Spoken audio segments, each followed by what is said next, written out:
tidak berhasil. Nah, karena kalau dulu tuh banyak masalah gitu, mereka tuh nggak bisa ngakses kayak gitu. Karena PKH bukan program warisan ya? Kalau seperti ini berarti pemerintah akan melanggengkan kemiskinan. Yang terjadi Sempat atau? oh bukan, Kalau sempat. kalau di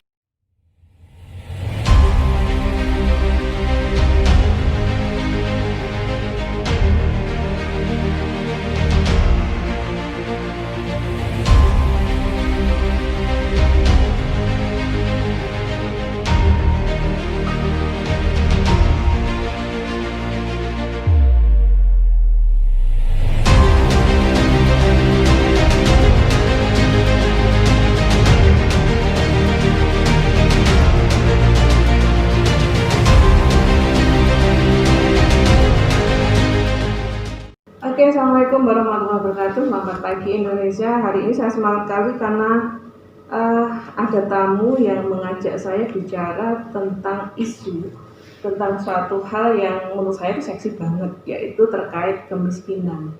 Tapi karena kalau kemiskinan itu dibahas tuntas secara utuh, kayaknya kurang menarik juga karena terlalu banyak itu dari A sampai Z. Sehingga hari ini tamu saya hadir itu hanya membahas tentang satu angle tentang kemiskinan, yaitu dari program yang dilakukan dan didampingi oleh mereka, digeluti oleh mereka, dan sebenarnya saya juga dulu pernah berada bersama mereka.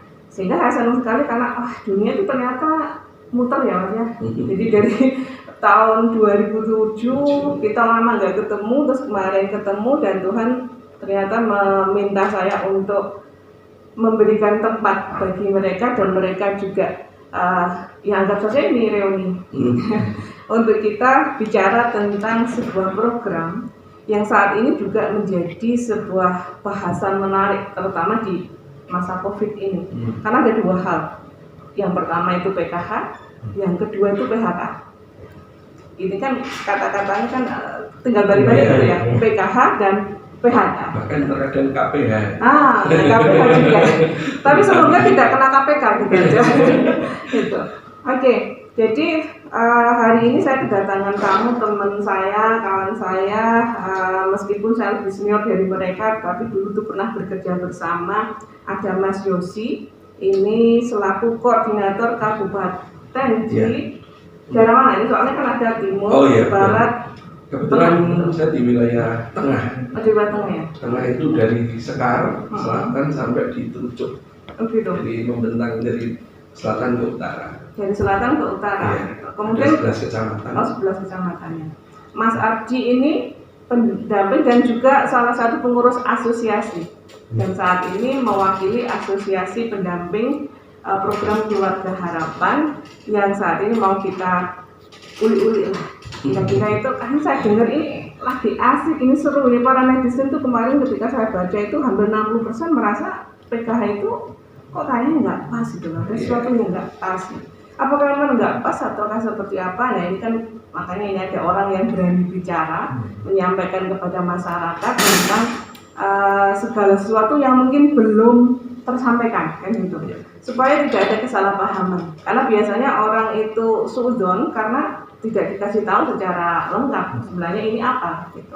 Nah, satu hal yang saya itu kemarin tertarik, kenapa ini yang adalah tamu pertama saya itu karena saya menyebar beberapa formulir dan saya berjanji ke Tuhan saya siapa yang menanggapi pertama itulah yang akan terus saya kerja untuk saya fasilitasi gitu. Dan ternyata ini mungkin Tuhan awalmu gitu, itu dulu itu adalah sejarah kamu, ini adalah proses hidup kamu juga itu.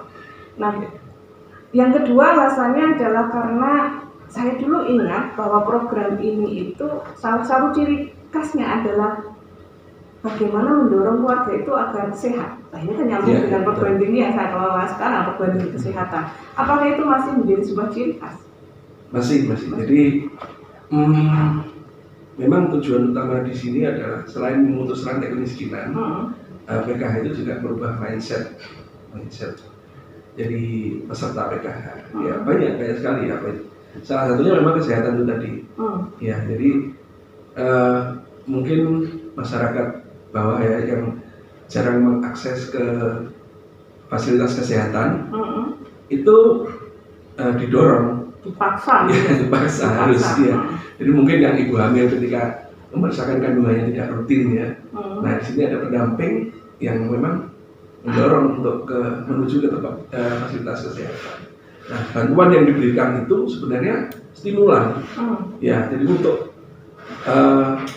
ya mungkin uang saku kendaraannya ya seperti itu salah satunya. Ya merangsang untuk peserta PKH ini menuju ke fasilitas kesehatan, begitu pula fasilitas pendidikan. Oke. Sebenarnya ada satu hal yang membuat saya itu juga merasa tertarik juga untuk bisa bicara lebih lanjut tentang program keluarga harapan yang saya dulu juga pernah menjadi keluarga di sana itu karena saya dulu ikut 2007 menjadi salah satu pendamping juga kan. Nah sampai sekarang masih ada aja. Ini sebenarnya apakah kemiskinan yang katanya mau dipupus oleh program PKH itu tidak berhasil? Ataukah sebenarnya ini karena apa yang dihadapi itu berbagai macam hal, termasuk salah satunya adalah orang yang dulu miskin yang didampingi itu sudah sebenarnya sudah tidak miskin, tetapi ada orang miskin baru yang muncul. Nah ini kira-kira gimana? Gini, jadi PKH itu kan sebenarnya menyasar untuk desil 1 ya. Jadi ada beberapa tingkatan dalam kemiskinan. Nah, sasarannya adalah desil 1. Nah, ketika jumlah desil 1 atau data kemiskinan di Bojonegoro ini mungkin misalnya ya ada 100.000 gitu atau lebih lah nanti. Nah, PKH untuk saat ini baru menyasar 64.000. Artinya masih ada data yang belum tercover PKH. Nah, tetapi dalam perkembangannya PKH ini tidak hanya rekrut atau menambah klien baru, tidak. Tetapi sekarang PKH sudah lebih fokus bagaimana menggraduasi peserta PKH ini. Bagaimana mendorong peserta PKH ini agar tidak hanya menerima saja. Mereka harus berusaha untuk menjadi kaya atau minimal keluar dari kemiskinan. Ya, Oke, sebelum masuk ke sana tentang ini berarti sudah bagus nih kayaknya ya. Jadi program ini bukan hanya bagaimana mereka melanggengkan, saya nggak menganggap ini program yang melanggengkan kemiskinan, supaya program ini tetap ada, supaya ada pekerjaan dari misalnya mas-mas ini, mana ya. Tetapi ini juga sudah tersistem. Sepertinya gitu, tapi sebelum bicara lebih lanjut tentang bagaimana proses nanti, karena ada pendampingan, terus ada prosesnya, kemudian didorong untuk dia itu berubah menjadi minimal keluar dari kemiskinan. Jadi saya ingin tahu, karena tadi kalau dulu kan syaratnya itu ada ya, untuk bisa menjadi KPM PKH. Nah itu apa sekarang? Masih sama seperti dulu ataukah ada perubahan? Karena kalau dulu tuh banyak masalah gitu. Nah, apakah itu tetap dibiarkan sama dan masalah itu ada ataukah sudah ada perbaikan? Untuk syarat kepesertaan itu sebenarnya sudah diatur di Permensos. Saya lupa nomornya. Tahunnya 2013 itu ada 14 kriteria kemiskinan. Jika sudah 9 saja sudah bisa dimasukkan menjadi peserta PKH. Dari 13? Dari 14. 14 ya, 14? Oh 14. Indikator kemiskinan itu 9 syarat. 9 syarat, ya memenuhi sudah bisa. Sudah bisa. Nah itu mereka ngajukan ataukah langsung misalnya ada data nih dari pusat gitu. Ini nih orang-orang yang memang sudah memenuhi 9 indikator. Ataukah itu ajuannya dari desa ataukah dari warga sendiri yang mengajukan? Ya, jadi pada awal PKH itu kan dulu masih memakai data dari BPS ya, atau data PPLS ya dulu. Nah, untuk saat ini Kementerian Sosial sudah mempunyai satu database besar kemiskinan yang dikelola oleh Pusdatin dengan menggunakan aplikasi SIG-NG. Nah, aplikasi SIG-NG inilah yang kemudian turun ke bawah, maksudnya diaplikasikan ke bawah. Sekarang sampai sudah ke tingkat desa. Nah, disinilah nanti warga miskin atau yang merasa miskin bisa mengakses atau mendaftarkan diri untuk dimasukkan ke dalam data DTKS. Warga mengakses. Ya. Pertanyaannya sekarang, atau itu juga ini sebenarnya udah bagus sih, gitu. Ada sistem. Cuma apakah pemerintah itu nggak ngerti ya kalau masyarakat kita kalau dia dalam kategori keluarga miskin, mereka tuh nggak bisa ngakses kayak gitu. Iya. Ini gimana dong solusinya? Warga miskin yang belum ada di data DTKS. Jadi begini, kalau sudah menjadi peserta PKH dan peserta program sembako atau BPNT yang dulu itu adalah warga yang sudah warga miskin ya, yang sudah terdaftar di dalam data DTKS. Tetapi kami tidak memungkiri bahwa data DTKS itu masih banyaklah data errornya atau inclusion errornya ya, Nah, dari inclusion error ini selalu diupdate. Jadi di data DTKS itu selalu diupdate oleh pihak desa, di mana operator desa yang mengoperasikan 6NG itu. Nah, untuk itu penduduk yang mungkin merasa miskin bisa melaporkan ke Pak RT lah, Pak RT dulu atau mungkin. Si warga ini tidak secara langsung ngeklik linknya, tetapi datang ke pemerintah desa ya, dan itu ada pihak lain yang akan ngurus untuk bisa memasukkan dia, asal dia memenuhi kriteria itu tadi. Dari 14.9, kira-kira ingat nggak Mas Ardi apa itu 9 kriteria itu? Untuk kriteria jelas dia tidak mampu, terus untuk kehidupan sehari-hari, untuk makan itu juga seperti biasa. Kalau dulu, ya, salah satunya kan nggak punya TV, terus nggak punya sudah motor gitu. Tetapi dari tahun ke tahun standar kemiskinan itu kan juga naik ya, misalnya. Orang sekarang itu banyak yang punya sudah motor, tapi dia langsung gitu. Itu terpecahkan nggak di sistem yang sudah dibangun ini?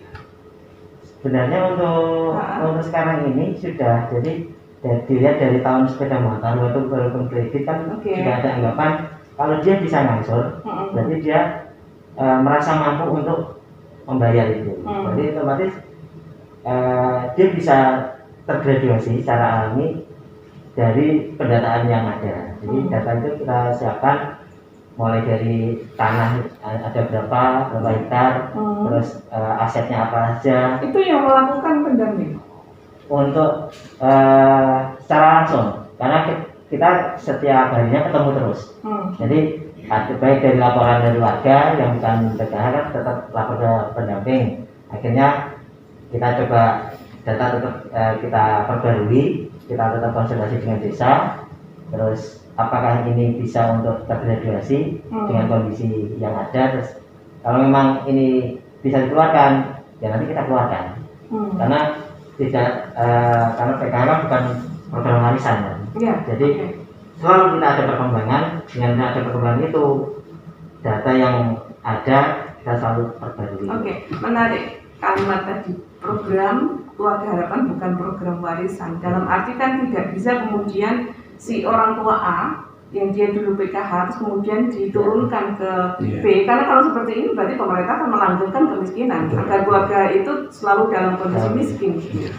Ada nggak sih tantangan yang dihadapi oleh para pendamping dan juga Porkap serta pemerintah dinas sosial sendiri ketika, karena dulu saya juga pernah mengalami misalnya orang yang dia seharusnya itu keluar dari program keluarga harapan tapi dia merasa pengen tetap ikut gitu program ini. Apakah masih ada hal seperti itu? Masih banyak. Kemudian caranya gimana untuk mengatasi? Untuk mengatasi ya kita selalu sosialisasi. Jadi bagaimana untuk bisa istilahnya apa ya, keluar dari PKH. Ya banyak kan kalau kita di lapangan sih ketemunya saya mau keluar dari PKH tapi harus ada pemasukan tiap hari, mungkin usaha. Nah makanya kita dari Kemensos ada mindset untuk perubahan. Kalau bisa sebelum keluar kita adakan kegiatan untuk bagaimana KPM ini bisa menghasilkan sesuatu atau produk-produk untuk ekonomi. Ini menarik ini dalam bentuk apa kira-kira? Jadi kan ini kan sesuai dengan yang disampaikan Mas Yosi tadi, bahwasanya kalau misalnya ini ada model graduasi ya, maksudnya kan dia harus keluar dari program itu. Dorongannya awalnya stimulusnya bukan hanya soal dia dikasih transport ke kesehatan, kemudian ke pendidikan, tapi kalau saya sambungkan dari Mas Adi tadi, ada suatu entah itu jenis bantuan atau kegiatan lain yang diberikan kepada KPM ini agar dia itu kemudian pede untuk oke, aku siap mandiri. Itu apa konkretnya bentuknya? Kalau dari kementerian sih ada KUBE, ya Mbak. KUBE. Ya, KUBE, kelompok usaha bersama. Oke. Pada tahun sekitar berapa? 2012. Itu ada KUBE dari Kementerian Sosial, namanya dari Direktorat Penanganan Padi Miskin waktu itu. KUBE-nya kebetulan teman-teman pengajuannya ternak sih waktu itu. Ya memang memang ternak terkendala, betul. Ya makanya saya ceritakan dulu ya. Saya ceritakan bahwa memang tidak semua usaha itu ada kesuksesan ya. Kami tidak apa, kami ungkap saja ini. Memang ada KUBE ternak waktu itu dan sebagian besar ternyata memang tidak sukses ya seperti itu. Karena makhluk hidup, gitu. Sehingga mereka begini mati, gitu. Alasannya mati, gitu. Ya, akhirnya di 2018 ada suntikan dana KUBE lagi, tapi kali ini berbentuk KUBE Ewarung gitu, Ewarung KUBE, karena sekaligus menangkap ini program BPNT waktu itu. Oke, BPNT bantuan pangan non tunai. Oke. Kan itu dimulai di 2018 bulan Mei, cuman waktu itu pelaksanaannya sudah mungkin di Juli akhir gitu. Nah, KUBE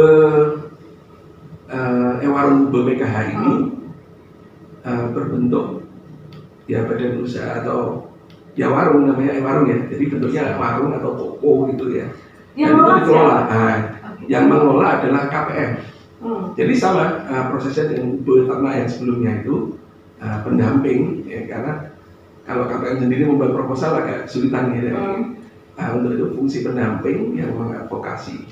Ya, fungsi advokasi yang mendamping itu membuatkan proposal, kemudian kami kirim ke pusat atau ke Kementerian Sosial. Alhamdulillah sekarang turun 9 KUBE. Ya sekarang berbentuk Ewarung, jadi ada 9 Ewarung di Bojonegoro yang memang harapannya adalah ketika Ewarung ini nanti bisa berkembang, KPM-nya bisa graduasi. Nah, ini sejak tahun berapa? 2018 itu 2018 berarti sekitar hampir 2018 akhir tengah awal? Ya sekitar Mei lah sekitar. Mei, berarti sekarang sudah 2 tahun. Iya. Mei 2019 1 tahun, Mei 2020 2 tahun. Progresnya gimana? Progresnya yang untuk yang mana Tambarjo, apa namanya? Ya, di Kacangan itu Tambarjo ada 2.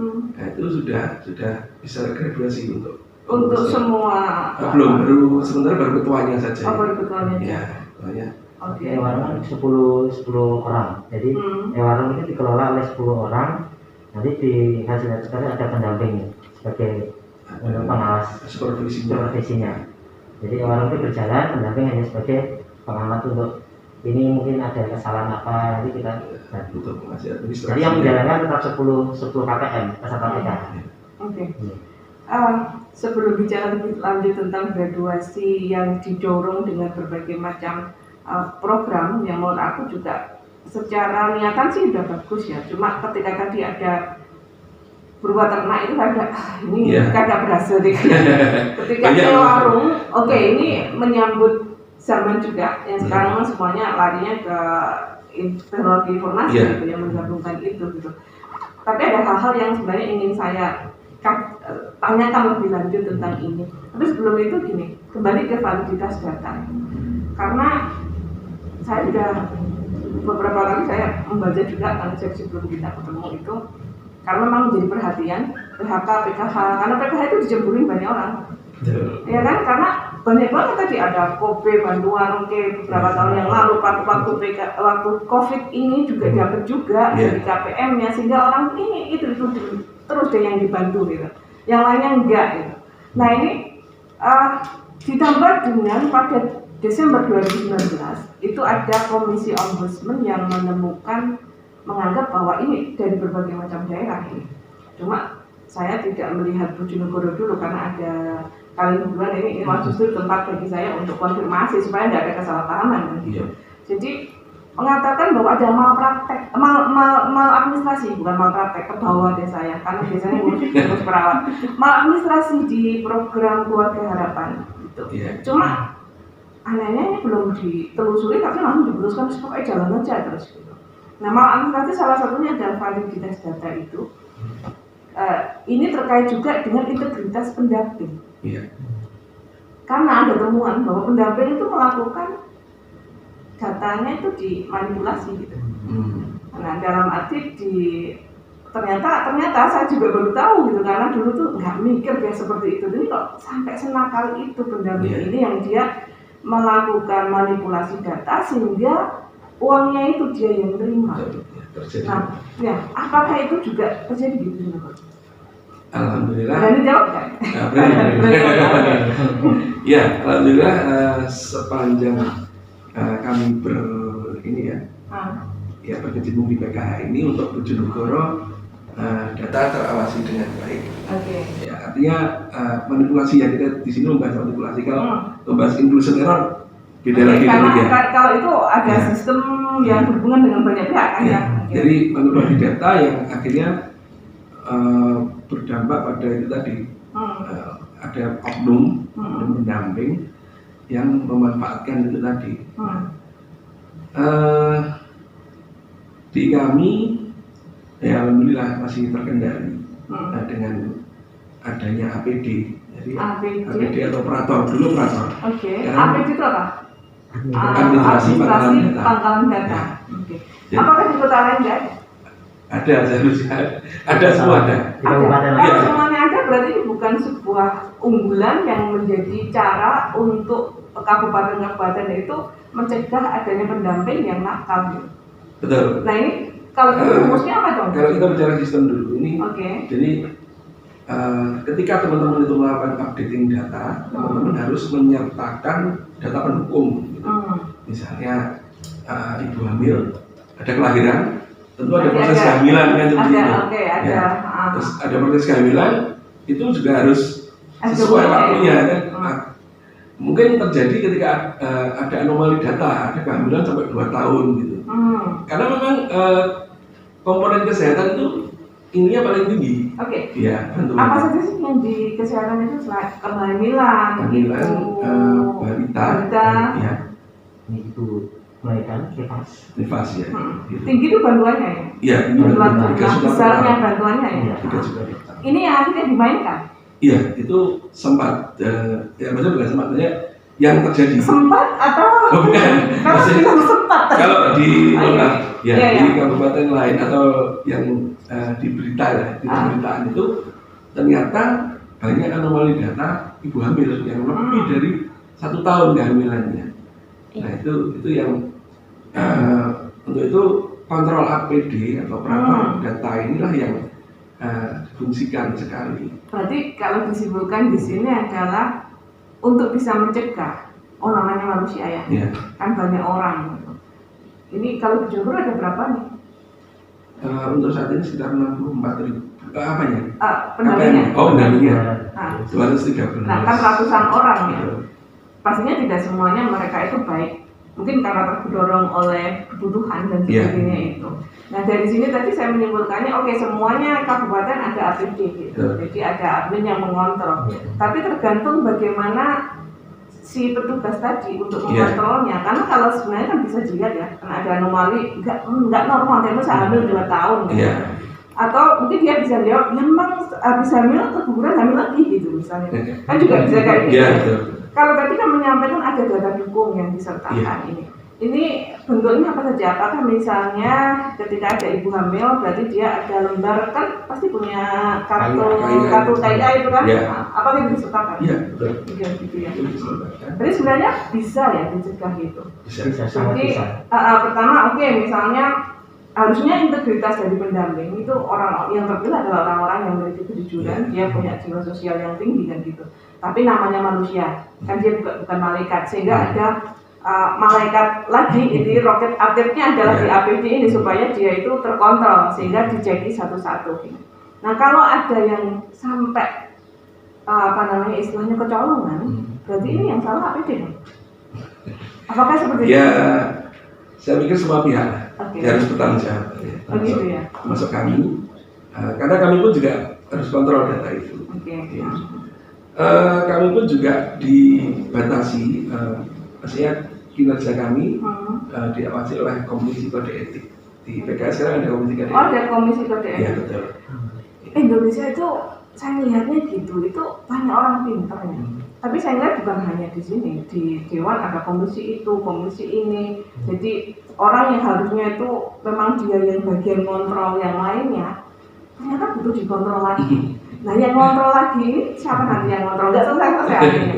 Tapi itulah keunikannya, akhirnya kan ya bertanya apa banyak. Ada lowongan pekerjaan yang bertanya, ya nggak? Yeah. Jadi kan ada lowongan pekerjaan bagi orang-orang yang membutuhkan, karena ada, ini ada lowongan pekerjaan dari APD, karena harus mengontrol pendamping yang sebenarnya mereka harusnya nggak melakukan itu, tapi namanya manusia. Jadi selalu ada oknum-oknum yang memanfaatkan, entah karena dasarnya dia itu nggak baik atau karena terdesak oleh kondisi itu.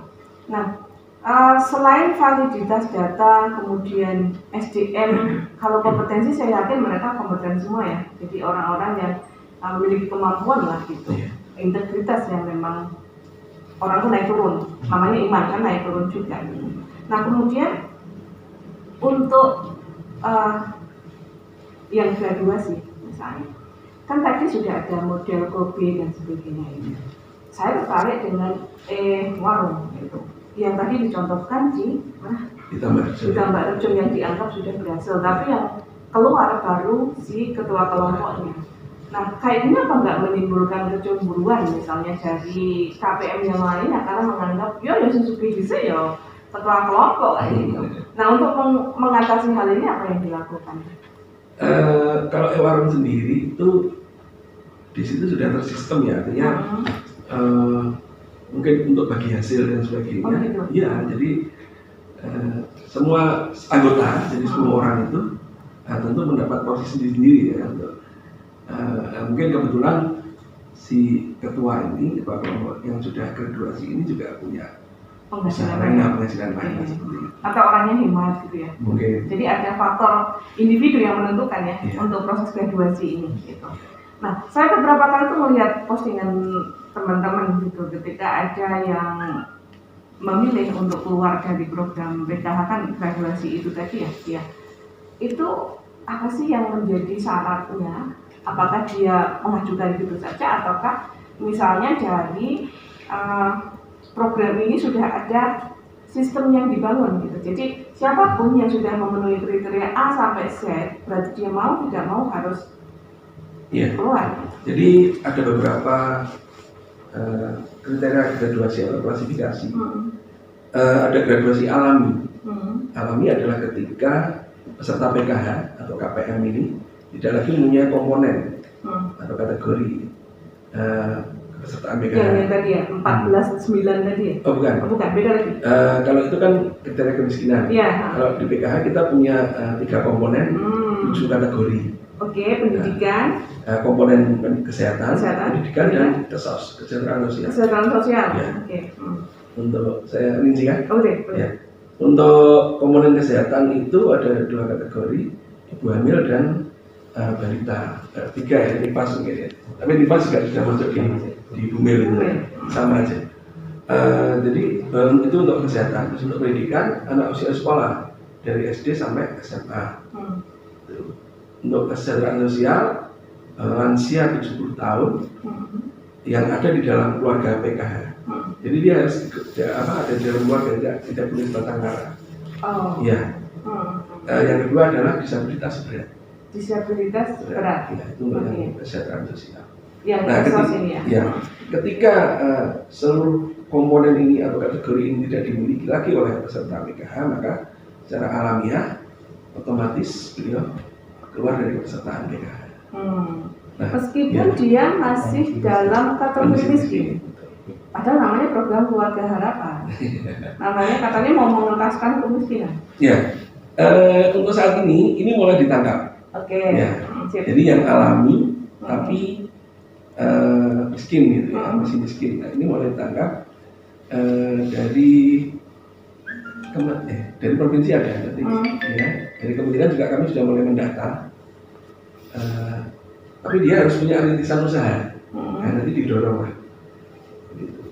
Oke, jadi kan tadi satu hal yang kritis dari mungkin juga orang-orang akan bertanya, loh katanya program keluarga harapan tujuannya dulu untuk memutus mata rantai kemiskinan, sehingga orang yang menjadi keluarga yang didampingi itu kan dia harus keluar dari kemiskinan itu, tidak kemudian tetap miskin, tetapi dia tidak memenuhi syarat, kan tidak seperti itu. Kalau seperti itu kan berarti tidak ada proses edukasi, tidak ada proses yang berhasil kan di situ. Dorongan untuk menjadi sejahtera tadi.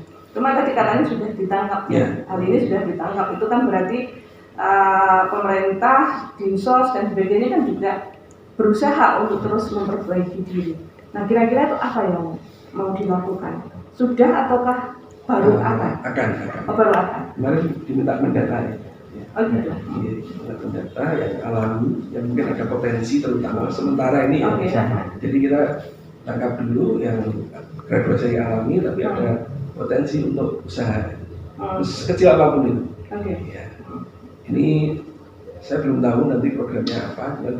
Tapi minimal kan pemerintah sudah menangkap ini, pihak desa sudah menangkap ini dari potret yang selama ini sudah dilakukan selama hampir berapa tadi 13 tahun kita melakukan pendampingan, karena tujuannya kan ayo diangkat ini ada keluarga miskin misalnya kan tujuannya berapa tadi 64.000 gitu, sehingga 64.000 itu kalau kemudian dikeluarkan dari kategori keluarga miskin kan luar biasa, sehingga tidak ada lagi orang miskin di Indonesia gitu. Supaya tidak ironis katanya kita negara kaya raya gitu. Enggak, program itu berhasil. Cuma jangan-jangan takut nih, nek semua orang nggak miskin lagi nggak ada program keluarga harapan. Saya pikir karena tadi ya roda ekonomi kan selalu berputar ya. Bisa jadi ketika peserta PKH itu sudah keluar, dia jamilah lagi. Jamilah apa nih? Jadi miskin lagi. Oh, jadi miskin lagi. Atau ada orang miskin baru ya? Karena ada keluarga baru merintis sehingga dia menjadi keluarga miskin baru. Atau dulu orang kaya, selalu akan ada kemiskinan kalau gitu. Atau sengaja dilanggengkan? Tentu tidak, karena pemerintah juga punya target-target tertentu yang untuk pengentasan kemiskinan. Ya, jadi tadi yang graduasi alami kemudian ada graduasi mandiri. Mandiri ini baik peserta PKH itu sudah mampu maupun masih di bawah taraf ini ya kemiskinan, itu dia secara sukarela itu keluar dari program. Ya memang perlu apa ya, semangat dari pendamping ini. Ada proses edukasi pastinya. Karena salah satu yang ombudsman menemukan itu validitas data itu karena memang banyaknya yang nggak sampai 50% saya lihatnya. Cuma ketika itu sudah di masyarakat 1, 2 atau 10 aja sudah dianggap ini program jelek kan gitu toh. Jadi ada beberapa KPM yang dia itu sebenarnya kan kaya. Kemudian dia menjadi program PKH, tapi pendamping kan tidak bisa melakukan apa-apa karena datanya ada. Dan akhirnya muncullah itu tadi, yang kedua tadi ya. Jadi diusahakan, dimotivasi untuk dia agar keluar. Saya juga kemarin membaca itu katanya ada peraturan yang mendorong memaksa si KPM PKH itu kalau dia kaya, tapi dia masih menerima ini mau dipidana, itu benar nggak? Kemarin ada ini ya sempat irayan dari undang-undang kepolisian itu ya. Itu kan kembali lagi ke ini ya, ke tadi pemalsuan data. Ya tadi. Kalau ini kayaknya bukan karena pendamping yang memalsu, tetapi karena karena datanya yang memang acak-aduk gitu. Mungkin ada peserta yang begini ya, ketika kami data itu semua aset itu disembunyikan, itu ada seperti itu. Ketika kami ke lapangan ke rumah beliau, kalau rumahnya betul nggak disembunyikan. nah kalau itu beda lagi. Itu terkadang di desa itu kan tipis-tipis ya kemiskinan. Ketika kita melihat luas tanah bangunan, kan itu kalau 14 kriteria itu 8 meter persegi ya. 8 meter persegi. 8 meter, iya 8 meter persegi ya. Itu tapi ketika beliau punya aset sawahnya luas gitu, misalnya kan kita tidak bisa langsung mengetahui karena asetnya tidak di tempat yang sama kan. Nah, mungkin beliau punya ternak tapi di mana lah kandangnya kan. Nah itu yang memang menjadi tantangan kami untuk melakukan updating data. Tapi itu tidak menjadi tantangan yang berat, artinya kami juga terus menggali data. Jadi kami harus selain hanya mengupdate data kepesertaan, kalau data kepesertaan kan misalnya ibu hamil, jadi melahirkan, itu data kepesertaan. Kalau data sosial ekonomi, ya kami pun harus mengupdate itu. Nah, untuk saat ini kami sedang melaksanakan resertifikasi. Resertifikasi. Jadi pendataan ulang kembali. Ini untuk pesertaan PKH secara sosial ekonomi maupun kepesertaan. Yang non peserta. Yang PKH yang peserta. PKH. Ya, untuk saat ini kami melakukan pendataan ulang itu. Kalau didata ulang ternyata dia nggak memenuhi, berarti langsung dicoret gitu. Jadi, nah ini merujuk ke graduasi yang ketiga ini. Graduasi sejahtera atau mampu. Nah ini kami harus melibatkan banyak pihak, terutama desa. Nah, karena apa? Karena kami tidak bisa langsung menilai sendiri KPM ini mampu. Kalau kita melihat rumahnya gitu misalnya, rumahnya bagus ini. Nah ternyata rumah dia hanya nungguin rumah itu ada yang seperti itu, ada numpang di situ. Nah disinilah kami berkoordinasi dengan pihak desa terutama untuk nantinya ketika kami mendapatkan ketemuan harus dimusdeskan. Berarti ada proses musyawarah desa sampai segitunya sebenarnya. Yang ini yang untuk graduasi ketiga ya? Iya, yang terakhir. Jadi kami harus punya data valid, terus kemudian harus divalidasi, artinya pihak desa yang membenarkan, oh ya benar ini memang sudah tidak layak lagi atau mampu lah misalnya. Nah itu kami baru melakukan updating data di aplikasi.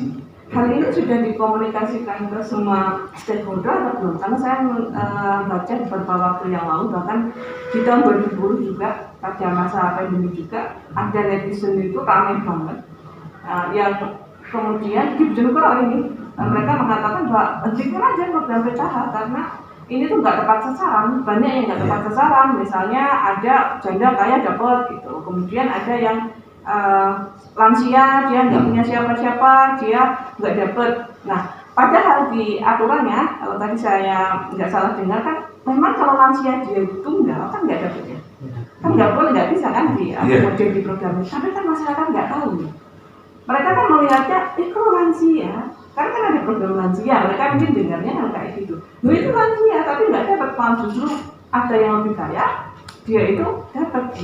Apakah sudah dilakukan sosialisasi secara ya menyeluruh ke semuanya, intensif juga ke semua pihak atau belum sih sama Kemensos, Dinsos dan juga pihak pendamping sendiri? Dari dinas sosial selalu artinya ada saat tertentu untuk bersosialisasi ke kecamatan-kecamatan, artinya mengundang perangkat desa sudah dilakukan. Secara intensif juga teman-teman pendamping punya kewajiban untuk itu, sosialisasi itu harus terus dilakukan kepada peserta maupun stakeholder yang lain pendukung program ini.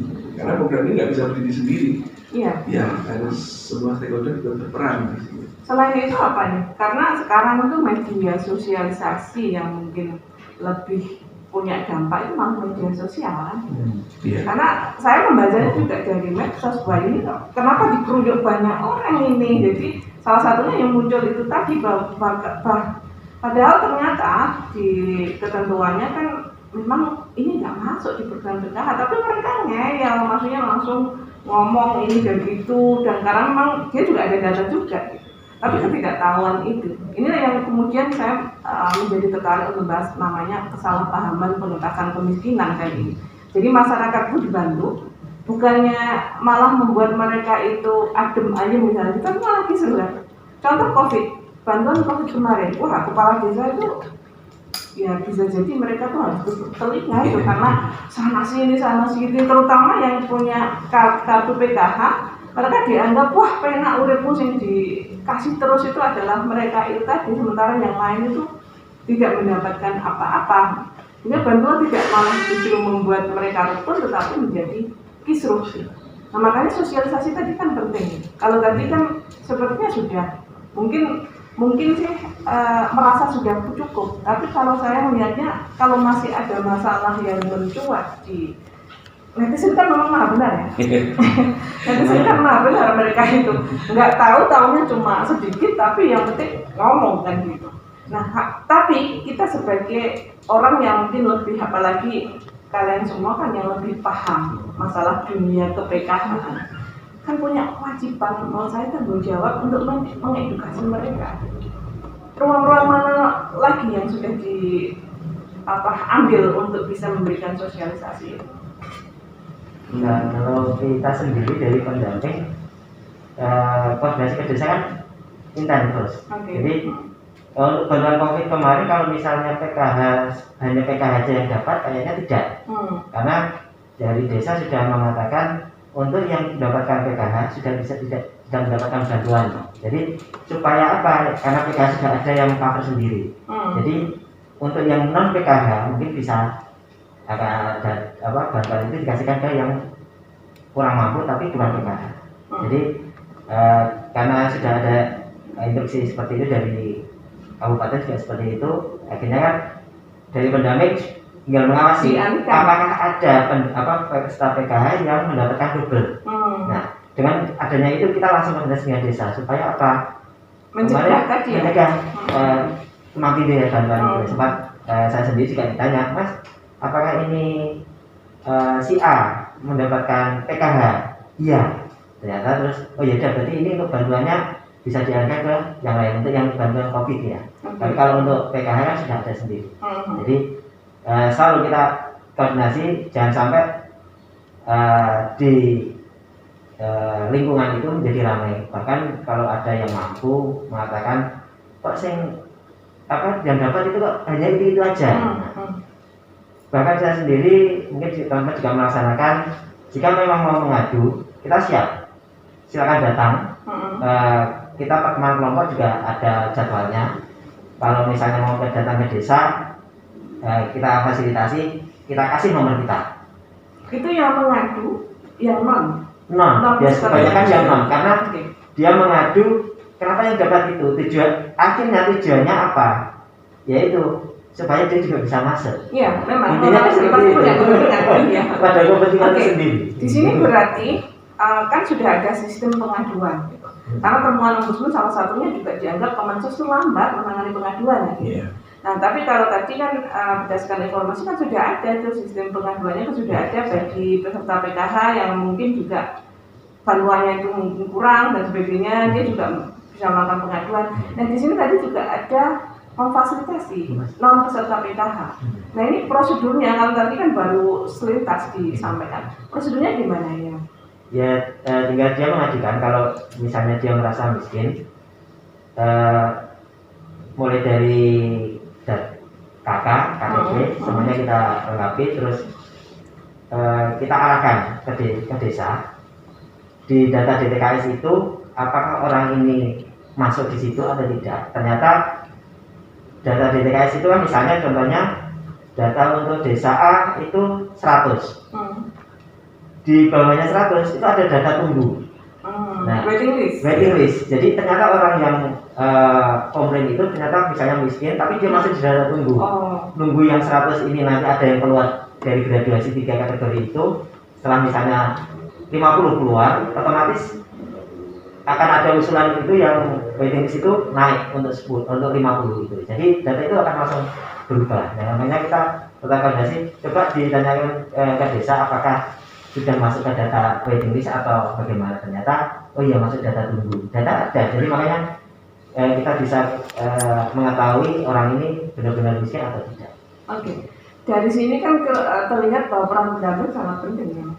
Jadi untuk bisa memfasilitasi orang-orang ini dan mengkomunikasikan ke mereka juga ya ngerapat artinya wong akeh gitu. Cuma ketika itu harus berhubungan dengan pemerintah desa, sementara sebagian masyarakat, tidak semuanya sih, sudah merasa tidak percaya juga dengan perangkat desa karena menganggap bahwa mereka itu perangkat desa juga gitu yang disampaikan gitu. Jadi mereka mengatakan perangkat itu yang dipilih adalah keluarganya sendiri.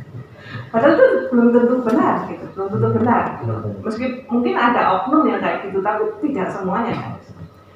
Nah, ketika ini terjadi konflik yang kayak gini, apakah pendamping juga akan masuk sampai sejauh itu? Misalnya dengan melakukan advokasi atau pendekatan sampai ke perangkat desa, ataukah cukup ini posiku gitu saja, ataukah seperti apa? Kalau ya gini, ini tergantung apa ya? Tergantung ya personal. Ya karena gini, kami punya tupoksi ya, kami punya tupoksi yang harus dijalani. Ketika mungkin nanti kembali ke hati nurani, ketika kita ingin menolong orang, ya sudahlah kita total aja. Ya ada hasil atau tidak kan setidaknya kita bisa mengakseskan lah orang ini yang mungkin membutuhkan untuk karena itu tadi, karena semuanya itu berdasarkan data DTKS, artinya calon peserta PKH maupun peserta program BPNT ataupun program kemiskinan lainnya termasuk KIS dan KIP itu harus punya ID DTKS. Jadi kita akseskan dulu lah ke sana. Ya. DTKS ini muncul kapan? Karena saya sering ya berbincang dengan banyak orang tuh menganggap bahwa persoalan data di Indonesia itu memang bahkan bisa dikatakan lebih data dari Indonesia itu. Soalnya data satu dengan yang lain itu nggak sama. Iya. KPU, terus kemudian yang kemarin data yang meninggal COVID itu dari pemerintah dengan Kementerian Kesehatan beda juga. Nah DTKS ini apakah bisa menjadi rujukan? Jadi pokoknya apapun siapapun yang punya data, kalau tidak sesuai dengan DTKS itu berarti salah. Ataukah seperti apa ya? 2017 ya? 11 ya. Berarti mau 3 tahun lah.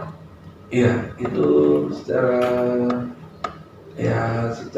apa ya, yang benar-benar ini mencoba tersistem gitu, tersistem sekali secara nasional karena memang se-Indonesia. Jadi di Pusdatin sana yang mengelola data itu ya tentunya dengan perbaikan terus supaya data ini bisa match, sinkron. Masalahnya masih ada saat ini. Begini, terkadang itu ketika desa itu sudah benar-benar melakukan updating data, kemudian di akhir tahun atau di pertengahan tahun nanti ada closing data yang akan merubah seluruh data harusnya. Ternyata masih belum berubah, mungkin karena sistem yang di sana yang di pusat itu ya. Ya mohon maaf, mungkin itu sedikit yang saya tahu. Jadi itu tadi kendalanya. Ketika desa itu sudah benar-benar melakukan updating data, kemudian kan dari desa, operator desa, Sikenji desa, kan berstep gitu ya kan? dibawa ke operator Sikenji kabupaten di dinas sosial, kemudian di online kan, karena itu offline, karena aplikasinya offline yang dari desa, ya kemudian di kabupaten baru di online kan. Nah itu pada tahapan closing itu seharusnya merubah data itu. Tetapi pada kenyataannya ya memang kemarin yang banyak dikeluhkan adalah ketika ada BST yang 300.000 itu ya. Loh ini datanya kembali lagi. 12 itu datanya. Iya. Tapi ini bukan, tidak apa-apa ya kita mungkin ini ya karena memang itu insidental. Artinya bantuan itu yang insidental harus diberikan, harus sasarannya juga harus tepat dan itu. Nah akhirnya dipakailah data global, mungkin dengan dengan pertimbangan-pertimbangan. Tetapi kan diberi kewenangan kepada desa untuk mungkin ada penggantinya, kan bisa kan gitu. Digantikan. Karena ada kekhawatiran dari pihak desa sendiri sepertinya. Ini bicara di luar PKH ya, tapi ini kan bagian juga mungkin karena kaitannya dengan data. Jadi kalau data yang dipakai di bantuan langsung kemarin itu, kalau memang dari data pusat terpadu dan yang sudah terpadu tadi, berarti kan masih ada yang nggak benar di situ. Kan tadi sudah disebutkan desa sudah benar mau mengupdate, tetapi nggak tahu di mana ini levelnya yang akhirnya sampai di sana, sampai ke sini lagi, sampai ke desa lagi itu masih data lama gitu. Yang merasa kerepotan ya kades dan perangkatnya. Karena ketika mereka mau merubah, karena kan sesuatu itu karena itu berupa anggaran yang harus dipertanggungjawabkan, kan harus ada hitam di atas putih dan sebagainya yang saya dengar. Cuma oke lah, itu kan persoalan lain di luar PKH ya, soalnya di luar PKH. Nah kembali yang nyinggung PKH adalah data itu tadi, gitu. Sehingga inilah yang menjadi suatu hal yang perlu dipikirkan bersama. Tidak saling melempar sih. Jadi kan selama itu saling melempar ya. Yang desa itu ini data dari pusat. Pusat bilangnya juga nanti orang-orang yang terus bilangnya, nah pusat itu apa tahu sini kalau tidak dikasih dari desa, sehingga kesannya selalu saling melempar ini. Nah kapan ini bisa usai? Kan sudah lama 2007, tapi setidaknya bagus sih sudah ada itikat baik ya tadi ya untuk membuat data yang terpadu dan semoga ini segera selesai gitu. Tidak ada lagi link di mana gitu yang hilang tiba-tiba datanya si A tiba-tiba berubah menjadi B. Karena memang kendala menurut saya manusia Indonesia itu teknologi informasi masih agak gagap, ya kan? Dan gitu. Menurut saya itu juga bagian dari kendala. Tidak semuanya itu pintar kan? Hanya beberapa gitu. Nah beberapa belum tentu dia mau bermain di masalah data-data, masalah apalagi data kemiskinan. Tidak semua orang itu mau, meskipun ini sebenarnya kalau bicara kemiskinan ini sangat seksi, dari saya bilang seksi itu untuk kepentingan komoditis politik, ya nggak? Termasuk di PKH ini. Nah ini kita mau masuk ke segmen thermobriefing. Jadi seberapa beranikah kalian berdua menjawab? Kalau misalnya ini nggak mau jawab, nggak apa-apa, nggak masalah, karena kan yang memutuskan berdua. Gitu. Ini tentang industri komoditis politik itu. Cuma ada dua pertanyaan, mau milih yang mana nanti dari ini dua-duanya, karena dua yang datang akhirnya ya dua-duanya harus dijawab. Kalau satu tak suruh milih satu atau dua, nanti kan tergantung ternyata yang mana yang harus di.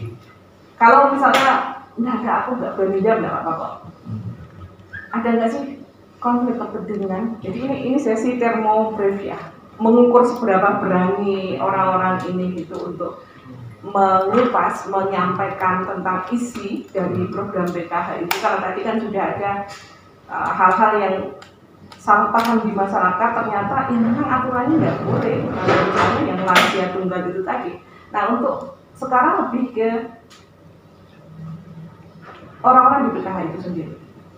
Pendampingnya kan ratusan, ya kan? Kalau dulu kan masih nggak terlalu banyak, sekarang ratusan. Gitu.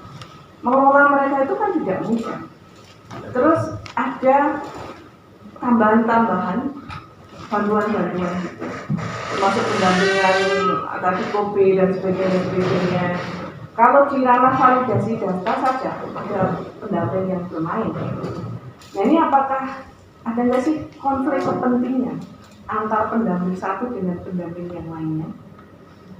Karena kaitannya dengan mungkin ya hubungannya dengan pendapatan dan sebagainya. Boleh menjawab ataukah off? Nah ini tadi maksudnya di belum ya? Belum. Ini lebih ke konflik kepentingan antar pendamping sendiri. Karena ada isu yang saya dengar, tapi kan isu kan harus saya konfirmasi. Nah ini saya tanyakan dalam bentuk itu, kalau memang berani menyampaikan. Kalau untuk kepentingan ini saya bisa menjawab sedikit. Jadi kalau untuk masalah kepentingan, karena kita kerjanya tim, bukan individu. Jadi jika ada salah satu teman kita dalam satu tim itu mungkin melakukan kesalahan, tetap kita introspeksi. Jadi, kamu kok seperti ini? Karena yang berbicara itu bukan hasilnya bukan pendampingnya tapi KPM-nya.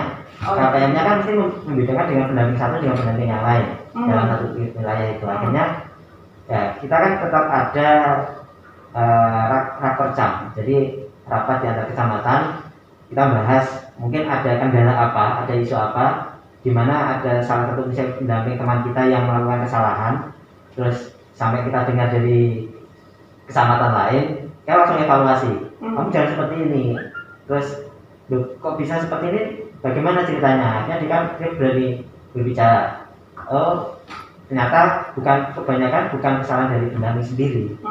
Ya, jadi akhirnya oh ya udah, selama kamu kita tidak melakukan kesalahan tidak apa-apa, tapi jangan sampai sekalipun kita di lapangan karena kita kerja tim, jika salah satu yang kena semuanya kan akhirnya kena. Oke. Kalau di sini tadi berarti konflik kepentingan itu diselesaikan dengan berbicara satu dengan yang lainnya. Berani bicara berarti ya, berarti menyampaikan aku A, B, C, dan D gitu supaya tidak ada kecurigaan, kesalahpahaman sehingga diminimalisir gitu konflik kepentingan. Oke, yang kedua, ini kaitannya dengan masalah politik karena kebetulan saya juga sering ke desa, bapak saya juga kepala desa, kemudian bersinggungan dengan banyak orang desa juga, yang kemudian pada waktu pemilu kemarin itu PKH itu dijadikan sebagai komoditas politik oleh salah satu atau beberapa kelompok. Apakah ini benar? Ini mungkin sedikit saja ya. Oke. PKH ini kan memang tidak lepas dari bargaining politik. Jadi lahirnya PKH ini kan tentu dari anggota dewan yang lebih besar dan pemerintah pada saat itu. Ya kami tidak memungkiri sebenarnya ini tidak peserta PKH saja ya, jadi warga negara secara umum yang kebetulan saja beliau peserta PKH. Ya, tapi di sini kami menanamkan kepada teman-teman, tolong, jadi jangan sampai terlibat politik praktis, gitu. Karena ada sanksi-sanksinya yang ada di SK juga, ada di kode etik juga. Nah itu, artinya tidak menutup kemungkinan memang peserta PKH itu jadikan alat politik lah untuk pihak tertentu. Tapi kami membatasi diri, SDM kami terutama, untuk tidak terlibat lebih jauh seperti itu. Oke. Ya. Jawaban yang bijaksana sekali, tidak salah jadi korkap ya. Oke, jadi ada sebuah kesadaran yang dibangun secara kolektif itu bahwasanya mau tidak mau ini kan lahir dari sebuah kebijakan, ya pasti ada kepentingan politik gitu. Cuma ada sebuah rambu yang ditanamkan, ngono ya ngono memang ngono. Kamu nggak boleh praktis untuk terlibat di situ kayak itu. Oke, meskipun ya oke lah kita berperang kadang itu dalam mungkin teman-teman gitu mungkin ya.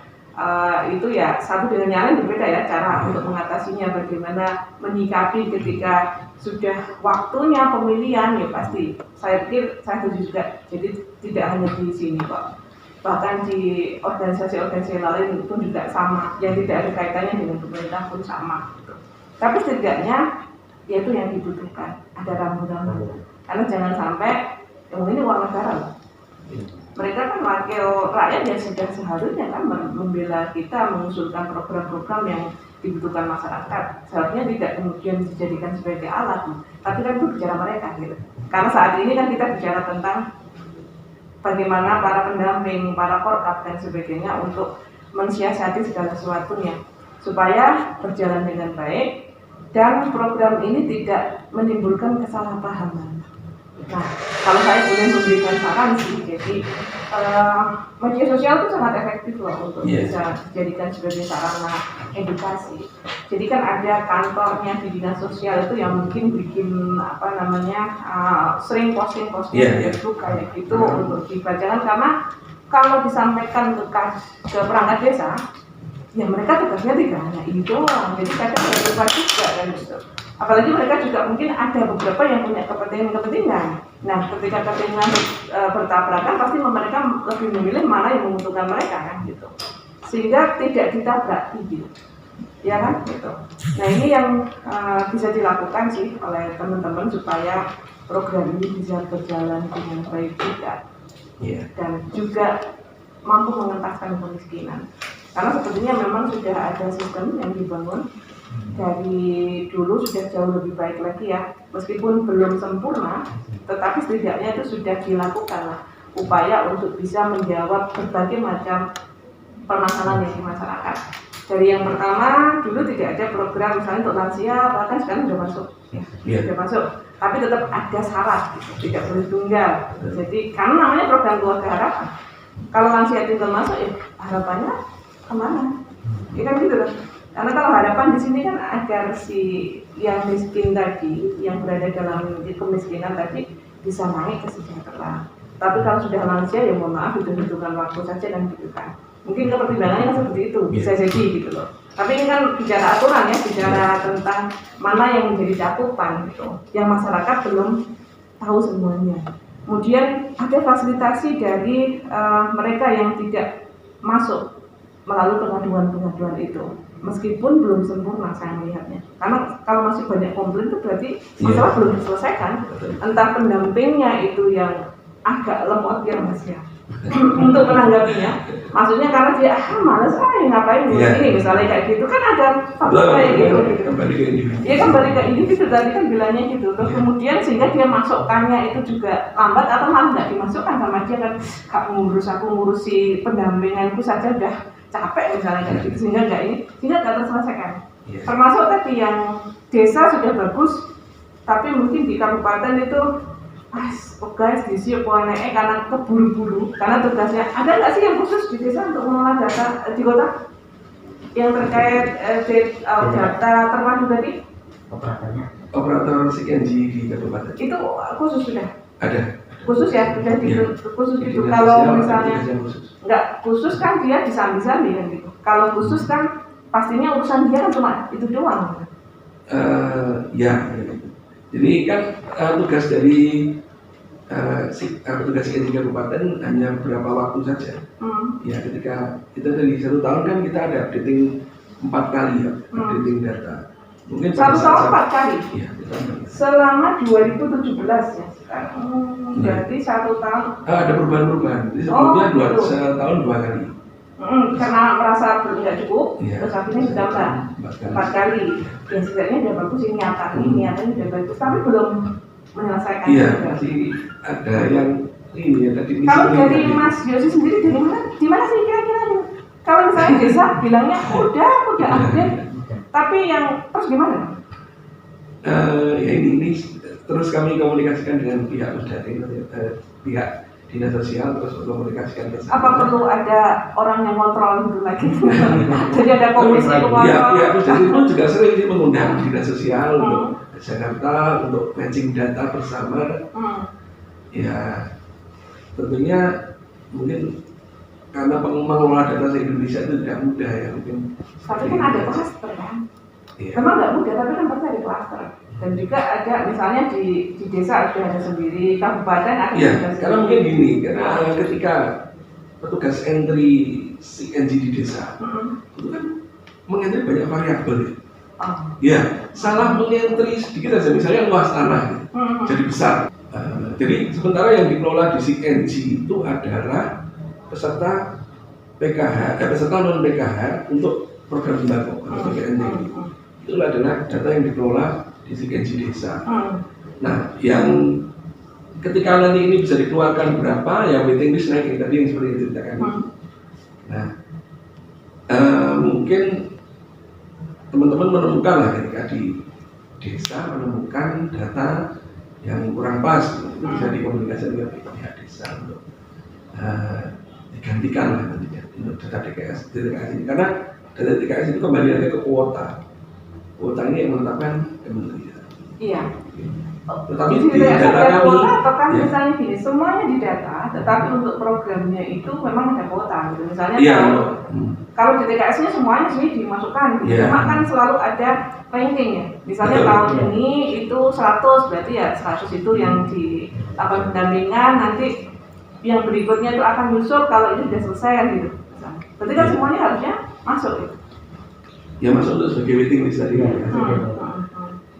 Karena ini tadi apa kalau untuk data PKH sendiri ya itu kami kelola sendiri. Ya kan, kalau itu kan sudah jelas kan ya, sudah jelas ini. Cuma persoalannya kan memang dari awal itu data awal itu tadi ketika mereka mau dijadikan sebagai peserta PKH kan gitu, yang dianggap oleh masyarakat itu nggak pas, itu banyak yang nggak sinkron satu dengan yang lain. Makanya ada proses validasi data kan gitu.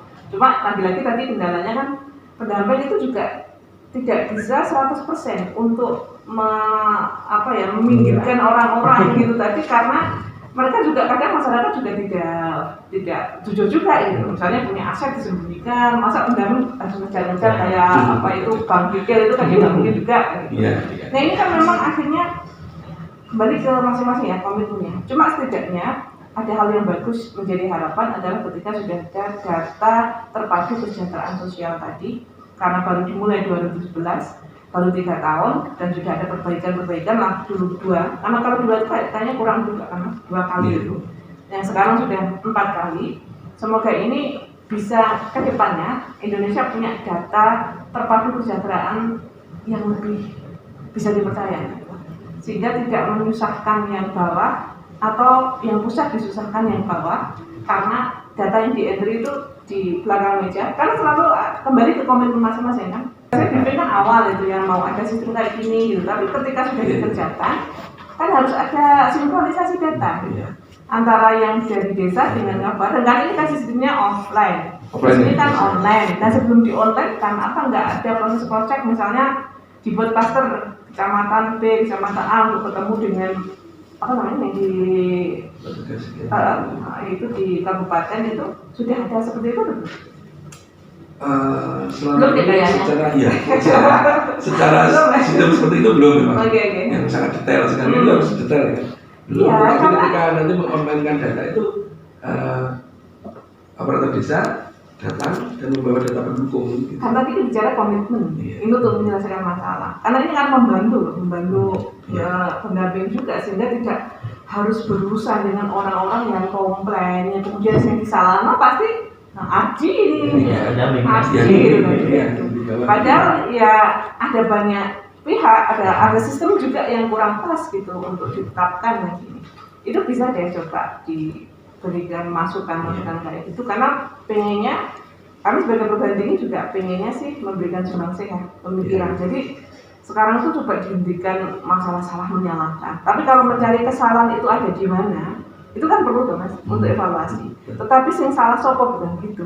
Tapi kesalahan itu ada di mana? Misalnya di proses untuk tidak ada sistem sinkronisasi antara desa dan itu kan berarti sistemnya lah, nggak langsung menunjuk. Yang salah sopo, piku yosi. Itu kan sudah define ya misalnya orang gitu. Nah ini sebenarnya yang perlu kita jadi komitmen bersama ini. Dan saya bersyukur hari ini bisa ketemu dengan kawan-kawan lama saya yang masih seger bugar, alhamdulillah gitu.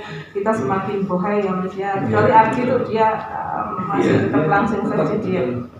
Mungkin karena terlalu sering dimarahi sama orang-orang di desa sehingga dia tidak bisa gemuk lagi. Untuk menambahkan untuk yang tadi yang media sosialisasi yang baru, memang untuk saat ini media sosial ya. Ada sih satu dari pendamping kami yang punya YouTube channel ya, itu mungkin masih dikembangkan juga. Tapi kami juga bekerjasama dengan Kominfo. Ya, kami secara langsung berkomunikasi dengan adminnya untuk yang Facebooknya Kabupaten Bojonegoro ya, itu sering kami diinfokan, mas ada komplain di sini, terus ya mohon digali informasi kan alamatnya dan sebagainya. Kemudian kami langsung ke lokasi. Jadi ketika ada komplain di media sosial ya, terutama yang media sosial yang dikelola kabupaten oleh Kominfo, itu sering diinfokan kami, kemudian kami tindak lanjuti meskipun itu bukan peserta PKH. Artinya memang komplain banyak yang dari luar kan. Nah itu tetap kami harus pahamkan, beri pengertian kepada beliau-beliau yang mungkin kurang ini ya, memahami. Oke. Ya, bagus sekali sudah yang dilakukan. Jadi ada model sinkronisasi, kemudian ada koordinasi kolaborasi antar berbagai pihak. Memang kalau ingin didengar oleh banyak orang itu ya semuanya konvensional iya, kemudian yang milenial juga kita lakukan dan gitu. Meskipun masih tetap akan ada orang yang komplain, tapi setidaknya kan kita sudah melakukan upaya seoptimal mungkin di semua lini, dan insya Allah nanti akan lambat laun juga akan selesai. Cuma ya itu yang penting adalah komitmen dari pendamping, dari desa, dari dinas sosial sendiri untuk benar-benar memang mengangkat orang-orang yang berada dalam garis kemiskinan menjadi berubah menjadi orang yang sejahtera. Dan itu butuh kerja keras yang luar biasa, hati yang jembar dan sebagainya. Legowo juga ketika dimarahi karena tidak boleh mempengaruhi keikhlasan untuk itu. Ikhlas bukan berarti tidak digaji loh ya. Itu kan beda lagi urusan itu. Ya kan Mas Adi ya, ikhlas kalau nggak digaji itu nggak ada urusan dengan persoalan itu. Nah, sudah banyak yang dikupas tadi oleh Mas Yosi dan juga Mas Ardi.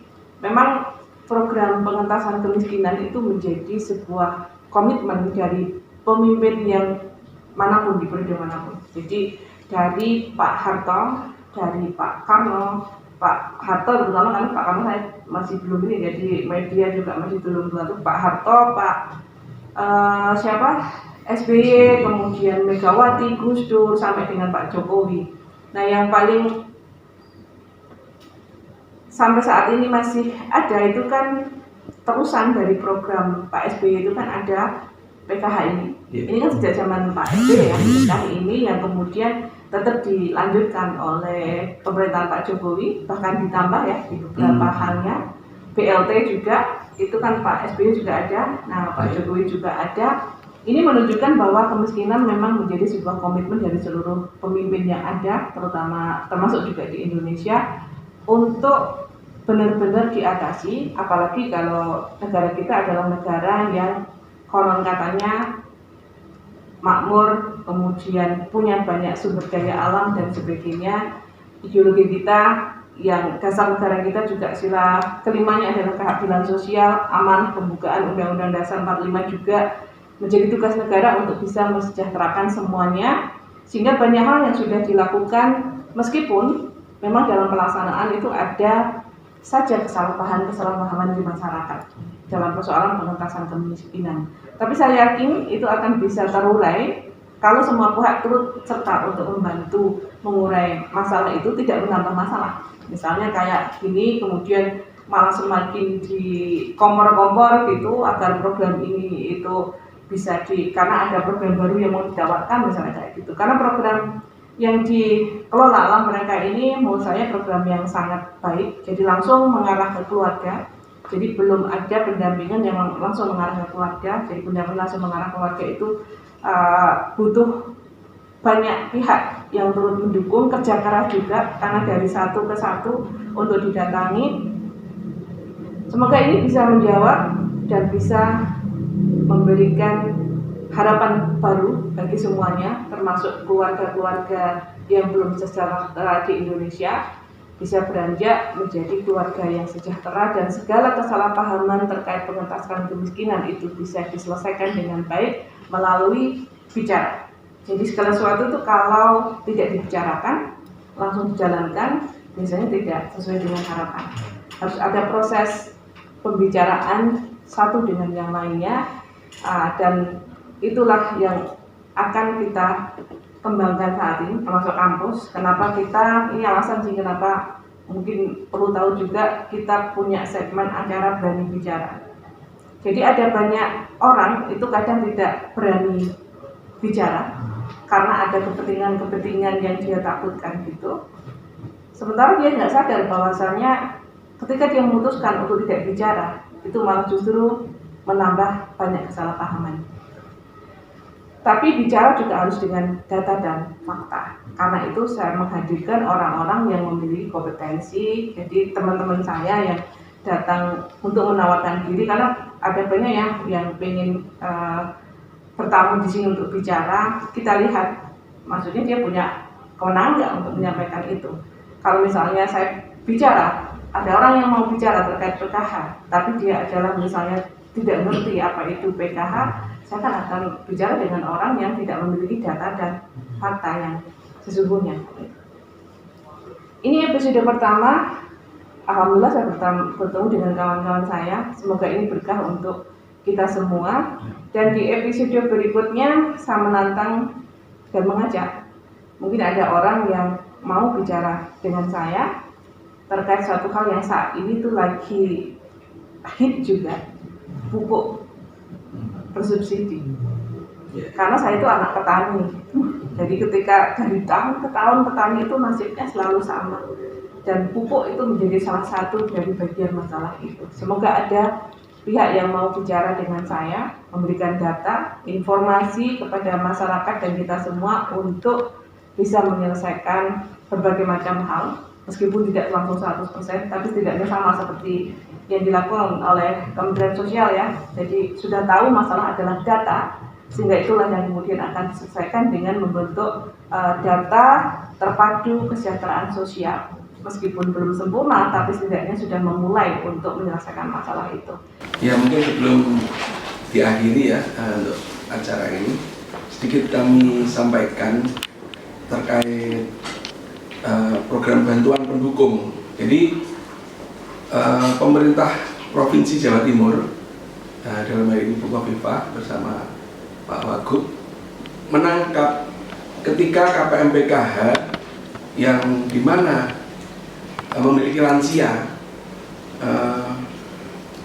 beliau berpikir bahwa lansia ini akhirnya memberikan dampak kepada keluarga ini. Jadi karena PKH itu adalah keluarga inti yang dimana hanya ada bapak, ibu, dan anak, maka ketika ada lansia yang tinggal bersama keluarga inti tersebut,